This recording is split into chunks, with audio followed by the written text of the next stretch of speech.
Welcome friends, আজকে আমি আলোচনা করব সেন্টেন্স সম্পর্কে। সেন্টেন্স সেন্টেন্স মানে বাক্য। সেন্টেন্সের সংজ্ঞা: এক বা একের অধিক ওয়ার্ড একত্রে বসে যদি মনের ভাব সম্পূর্ণরূপে প্রকাশ করে তবে তাকে সেন্টেন্স বলে। Sentence is a group of words that gives a complete meaning. যেমন, father went to Kolkata yesterday, where are you going question mark, my mother give me a beautiful prize, may you be happy. Note: 1 number, একটি sentence গঠন করতে হলে কমপক্ষে একটি main verb থাকা আবশ্যিক। 2 নম্বর, সব রকমের সেন্টেন্সে সাবজেক্ট থাকে, শুধু ইম্পারেটিভ সেন্টেন্সের ক্ষেত্রে সাবজেক্ট থাকে না। কাইন্ডস অফ সেন্টেন্স: সেন্টেন্সের শ্রেণীবিভাগ সাধারণত দুটি দিক থেকে করা হয়ে থাকে। এক, অর্থ অনুযায়ী সেন্টেন্সকে 5 ভাগে ভাগ করা যায়।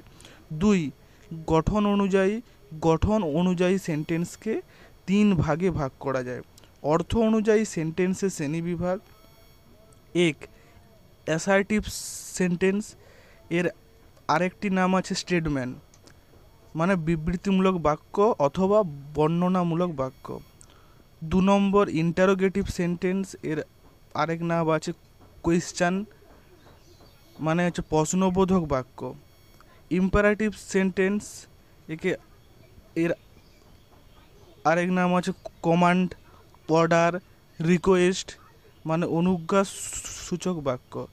অপটেটিভ সেন্টেন্স, এর আরেক নাম আছে উইশ অবলিক প্রেয়ার, মানে প্রার্থনা সূচক বাক্য।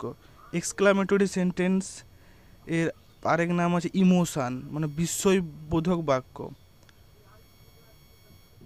গঠন অনুযায়ী সেন্টেন্সের শ্রেণী বিভাগ: 1, সিম্পল সেন্টেন্স, সরল বাক্য। 2, কমপ্লেক্স সেন্টেন্স, জটিল বাক্য। 3, কম্পাউন্ড সেন্টেন্স, যৌগিক বাক্য।